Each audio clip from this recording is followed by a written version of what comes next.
Така, искам да кажа добър вечер на всички от моето скромно студио. Малко ми е топло, ще ме извинявате, нямам климатроник. Отзаде виждате, Байер Леверкузен празнуват титлата на Германия. Днеска искам да направим нещо специално симпатяги, не че не съм го правил. Естествено, ще отваряме карти на Match Attax. Качвал съм такива видеа преди, просто отдавна не съм правил. Ако искате първо да ви покажа моето скромно студио, което още не е завършено, естествено ще има декорации по стената на Кристиано Депота Роналдо, естествено, и до него ще сложа Ембапе. Така, няма значение, дайте да преминаваме към видеото. Както виждате, тази карта Match Attax ми се падна много. Той е отдавна, между другото, и все търся по-добра карта от Нагави. Ще ви се видят гащите, ама нали, съжалявам, топло ми е с гащи съм, все пак съм си вкъщи. Търсим по-добра карта от Нагави, може да забележите оценките вие самите. Тя е някаква специална карта и отзаре пише някакви такова за футболиста, някакви новини. Така че започваме симпатяги да отваряме. Ето имам два пакета, ако искате направи двата, ще ги отворим и приготвил съм си питие, докато отварям карти да пия и почваме. Така, нещо ми е странно тук камерата и не знам къде да възложа симпатяги, да мога да виждате добре. Нямам такова още, сега започвам да декорирам стаята, нямам такъв холдер, трайпод да мога да слуя някъде телефона, примерно и така да снимам. Така че уреждам място и веднага се връщам. Така, не можах да ви намеря удобно място симпатяги, просто си такова стола надолу, за да мога поне гледата ми да се вижда, иначе щях да ме гледате така.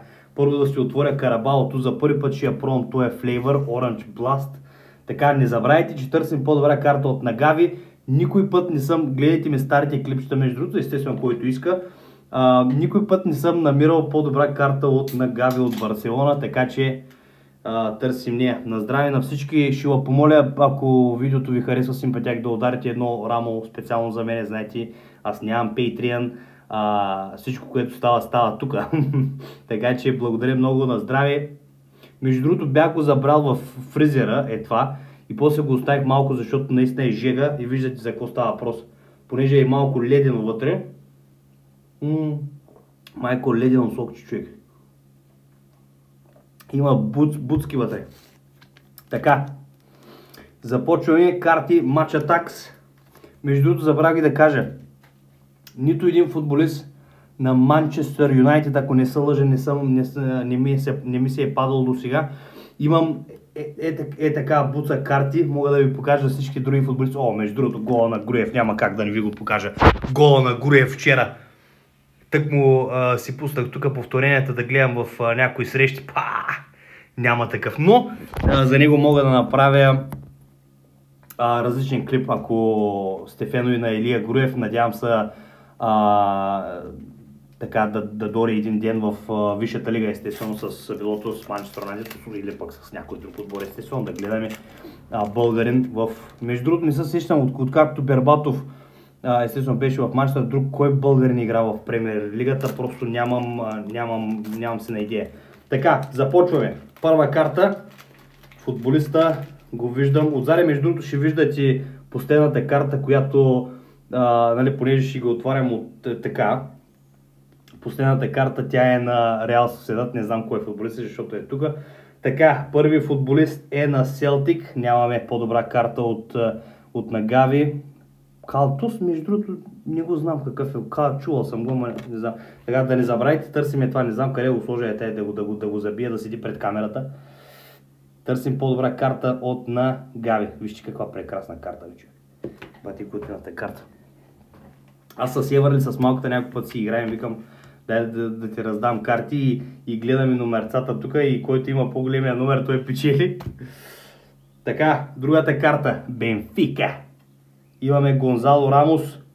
Между другото, тези карти не знам дали са, кога са апгрейдват, защо не са апгрейдват, той е футболист на ПСЖ. А пък, може би тия карти са стари, с стара дата. Така, Реал Бетис. Той е Луис Фелипе, имаше една история, като се качи на най-добрия си приятел, как беше Корея, на Корея, но се сеща и после плачеше, защото той не искал да говори с него или нещо такова беше. Така, Астън Вила, Алекс Морено, карта на Европа лига. белия балет. Белия балет. Познайте преди да обърна. Родриго, но все пак не е по-добра карта от на Гави, защото Гави е специална. Така, Атлетико Мадрид, Саул Нунес. Това момче и той изчезна, още в Атлетико ли, не знам какво става с него. Не моите любимци, You'll never walk alone. Алексис Макалистер. Красива карта, между другото, няма как да лъжа. Някои специални ми идват. Така, Уест Хем, Емерсон, Роял, Палмър. Палмър ли беше? Палмиери, бе. Така, тези последните карти са много специални, такива шайни. Така, Red Bull Лайпциг, за съжаление стара карта, естествено, на Тимо Вернер. Така, търсим още него. Да, вижте пак няма футболист на Манчестър Юнайтед.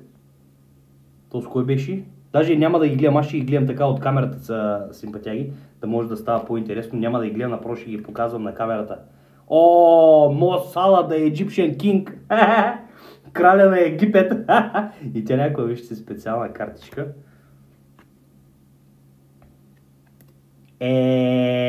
Реал Сосиедад. Така, имам още една. Но се чудя симпатяги дали да не го оставя за друго видео, защото тия картички са скъпи, майка му стара. 2,50 давам за ето и нещо. И те са стари вътре. Апгрейднете си карти, бе, чудоци е. Така. Моля ви се, дайте палец нагоре, ако ви е харесало по едно коментарче. И някой друг път симпатяги ще отворим този пакет. Още търсим по-добра карта от Нагави. Едва ли ще намерим. Това пакет, между другото, откъдето ми излезе, беше някакъв специален пакет. Така. The Exciting Teenager for Grace of Champions League. Благодаря много и ще се видим в другата серия.